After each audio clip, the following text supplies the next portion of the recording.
Greetings, my name is Charles Upton. This is the second in a series of 4 videos on that are based upon my book,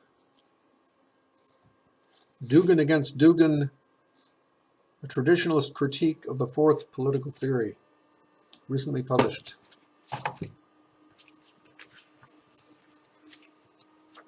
So I'm giving characterizations of Dugin and how he operates and how he thinks. So, inverted metaphysics. One of the dialectical techniques of political theorist and organizer Alexander Dugin is to unite politics with metaphysics in a false way, to invert metaphysical principles until they are degraded to the level of agitprop. Let's take a look at how this operates in terms of the metaphysics of freedom and necessity. On the level of spiritual principles, is it correct to say that both that God is all-powerful, powerful to the degree that nothing can happen against or outside his will, and also that he has endowed humanity with free will, the archetype of human free will being God's own freedom. This is a good example of the kind of mystical paradox that sometimes appears when we attempt to put metaphysical realities into human words, a paradox that, in this case, expresses the mysterious relationship between choice and destiny. Boethius addressed this paradox by saying that God's foreknowledge of human sin does not cause the sin, since God subsists as an eternal present, where he does not foresee an action but witnesses it as it happens. And to witness someone doing something is not to make him do it. I would add that since eternity underlies the moments of our lives as well as both following and preceding them, our eternal destiny can be seen both as what determines our actions in time and as the final sum of these temporal actions, with no essential distinction or contradiction between these two perspectives. Alexander Dugin, however, transposes the mysterious union between freedom and necessity from the metaphysical plane, where it appears as a paradox pointing to a mystery that can only be plumbed by spiritual intuition enlightened by grace, to the socio-political plane, where it becomes a contradiction, an absurdity, an impossibility. In The Rise of the Fourth Political Theory, Dugin says, the fourth political theory should be a theory of absolute freedom, freedom that can be of any kind, free of any correlation or lack thereof, facing any direction and any goal. Freedom is the greatest value of the fourth political theory, since it coincides with its center and its energetic, dynamic core. However, he also says in the same book, we force you to do what you do not want to do, because we think for you, we take responsibility for you. Our task is to make the values of Eurasianism total and mandatory for all.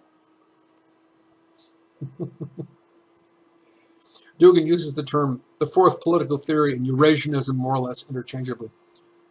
It goes without saying that in the relative world, where politics operates to the degree that external authority is imposed, freedom is curtailed. Therefore, a universal mandatory Eurasianism can in no way coexist with a fourth political theory based on absolute freedom. Right? Goes without saying, yet I have to say it. Dugin, Dugin, however, does not simply leave this contradiction as stated with no attempt to resolve it. His so-called resolution is as follows. He says, truly, Eurasianism turns out to be that moment when you implement the unpleasant command of a leader exercising your own whim, and when the command corresponds with your whim, your wishes, with the movement of your soul. That is true Eurasianism when absolute freedom emerges into an inescapable synthesis with absolute discipline. This formulation brings into clear relief the distinction between free obedience to the will of God and unconscious compliance with the commands of the ego. We do not obey God, worship and praise God, conform ourselves to the will and reality of God on the basis of whim, but on the basis of intent.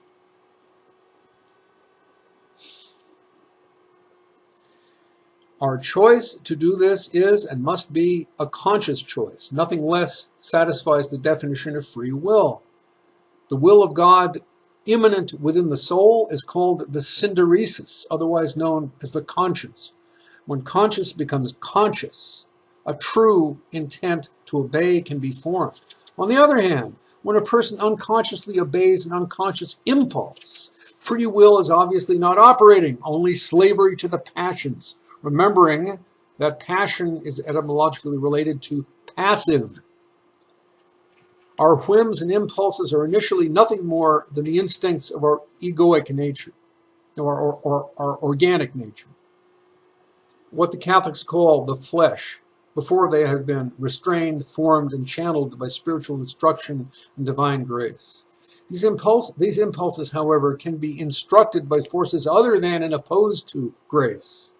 When influenced and justified by the collective attitudes and egotism of secular society, they come under the influence of the world.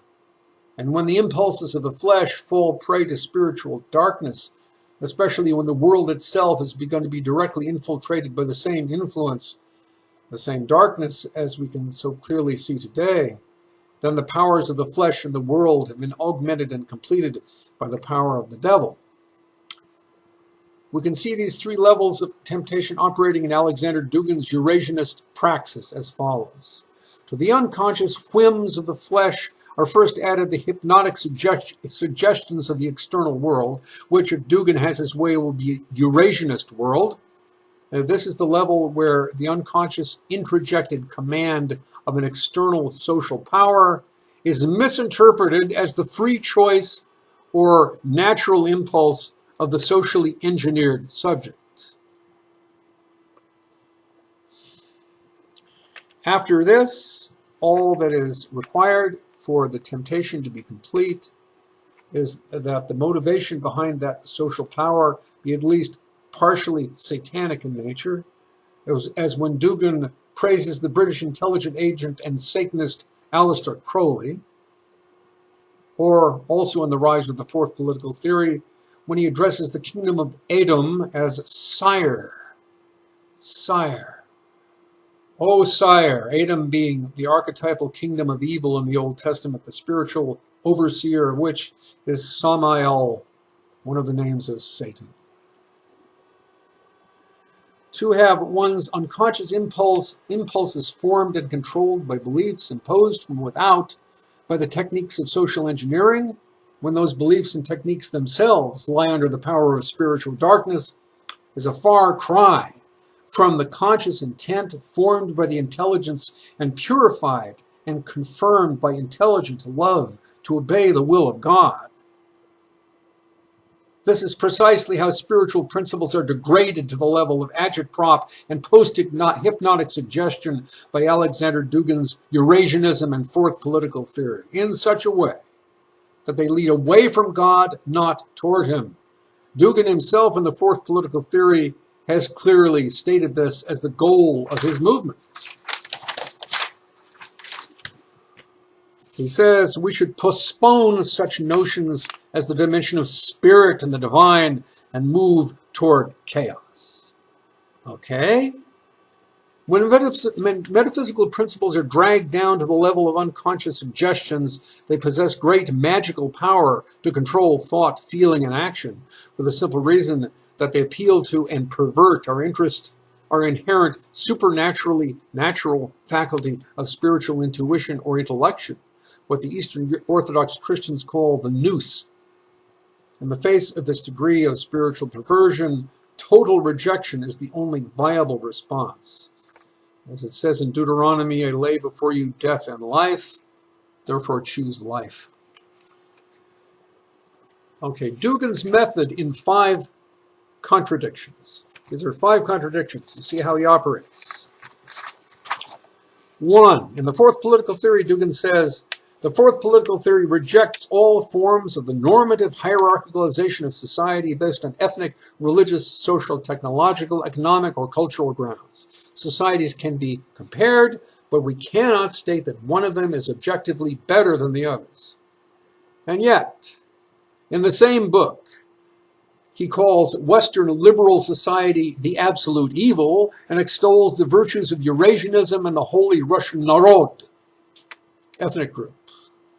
In doing this, isn't he declaring that Eurasianism is objectively better than Atlanticism? Let him pick one and throw the other out. He can't have it both ways.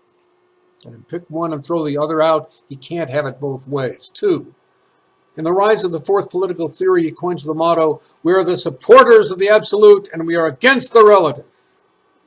But he says societies can be compared, but we cannot state which one of them is objectively better than the others. When he says that, isn't he siding with the relative against the absolute? Let him pick one and throw the other out. He can't have it both ways. In the fourth political theory, he says, no event is realizable a priori. The future is strictly determined, not something voluntary. Time, being historical, is predefined precisely by its historical content. The subject is not free from its structure, and more than this, it is absolutely enslaved by it. Yet, in the same book, he also says, when listing the elements of the fourth political practice, what is activity as mentality? It is the idea that thoughts are magic. The thoughts can change reality. But if historical time is precisely predefined, if the subject is absolutely enslaved by it, then how can thoughts change reality? Let him pick one and throw the other out. He can't have it both ways. 4. In the fourth political theory, he speaks of the realization of the technological aspect of the fourth political practice and claims that it has something to do with Neoplatonic theurgy and the reanimation of statues. Wow. Yet, in the rise of the fourth political theory, he says the initiation of the conservative project in contemporary Russian society, of course, must not by any means or circumstances flirt with technology. Let him pick one and throw the other out. You can't have it both ways. 5. In the Metaphysics of Chaos from the fourth political theory, he says, modern European philosophy began with the concept of logos. Over 2,000 years, this concept became fully exhausted. All the potentialities and principles of this logocentric way of thinking have now been thoroughly explored, exposed, and abandoned by the philosophers. And it is not correct to conceive of chaos as something belonging to the past. Chaos is eternal, but eternally coexisting with time. Therefore, chaos is always eternally new, fresh, and spontaneous. And the epic vision of the rise and fall of logos in the course of the development of Western philosophy and history was first espoused by Martin Heidegger, who argued that in the context of European and Western culture, logos is not only the primary philosophical principle, but also the basis of the religious attitude forming the core of Christianity.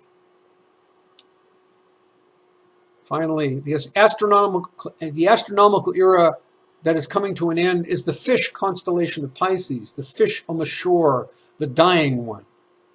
Christ, I interpolate, Christ symbolized by ichthys, the fish, is often thought of as the avatar of the Piscean age.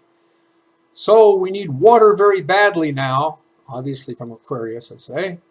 Logos has expired, and we will all be buried under its ruins unless we make an appeal to chaos and its metaphysical principles and use them as the basis of something new. Perhaps this is the other beginning Heidegger spoke of. Yet, Alexander Dugin claims to be a pious Eastern Orthodox Christian of the old believers. Does he believe in Jesus Christ? Or does he believe in Martin Heidegger, who claims that Jesus Christ is dead? Let him pick one and throw the other out. He can't have it both ways. To me, this kind of thing is not interesting intellectual paradox, just plain old-fashioned dishonesty. Let Alexander Dugin come forward and try to prove me wrong if he thinks he can.